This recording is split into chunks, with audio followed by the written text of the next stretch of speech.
Was COVID-19 made in a lab? Does eating non-vegetarian food put you at risk of getting COVID-19? Does being Indian give you a better chance of fighting away COVID-19 if you're infected? Does drinking cow urine help cure coronavirus from your system? Does eating garlic make you better equipped to fight COVID-19? Not true, not true, not true, not true, and most likely false.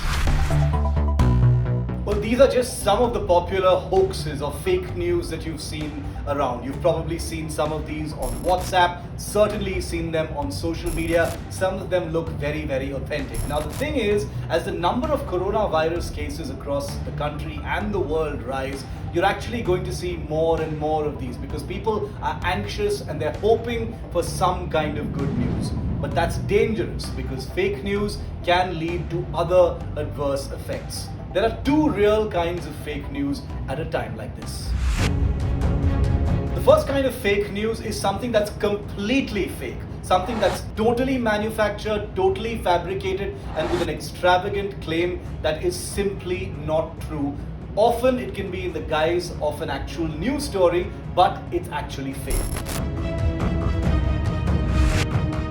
The second kind of fake news is something that is based on a truth but is largely inaccurate, maybe with a wrong conclusion, leading people to believe exactly the wrong thing. But is it possible for one of us to bust fake news? Well, there are things you can actually do. Let me take you through some of those steps. Now remember, one of the biggest spreaders of fake news and false news is social media. We're all connected to it. We get messages on WhatsApp, on Facebook, on Twitter, in our DMs, etc. How do you actually act upon it? These are messages that go hugely viral because they spread on groups and then individuals spread them across all their networks. Remember, many of these messages come as forwarded on WhatsApp, and that should be your first alarm bell. The second step is a little difficult.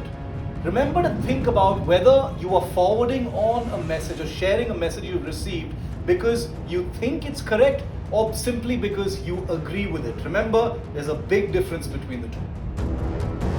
Always check the source of something someone sends you.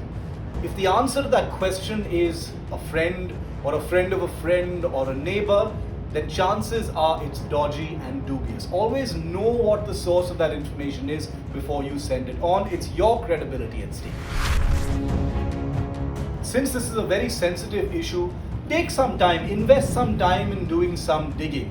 Find out what the source of the news is. Is this a credible agency? Is it a well-known news agency? Or is it someone's personal blog or a website not with the .com or .in but something like info or infonet? Is it someone's personal website? Always check on these things because that can be the first alarm bell that it's not accurate information. Another good way to check whether a piece of fake news is fake is see if well-known established news organizations have actually picked up that story.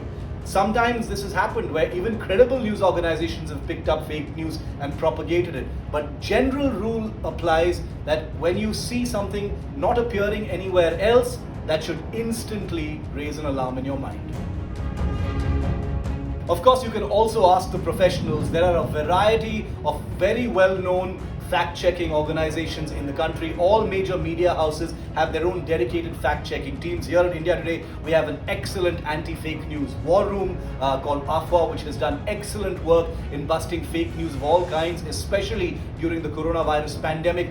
Go to some of these websites and check it out. There is a good chance that you'll find this fake news that you're suspecting already busted there. And if you have any lingering queries, if you've exhausted all possibilities, there's also a chatbot that the Indian government has put out which you can access. You can send information there. It's being put out to try and quell rumors, quell fake news and information that may be of a dubious nature. It's on WhatsApp. You can initiate a conversation on this chatbot on this number.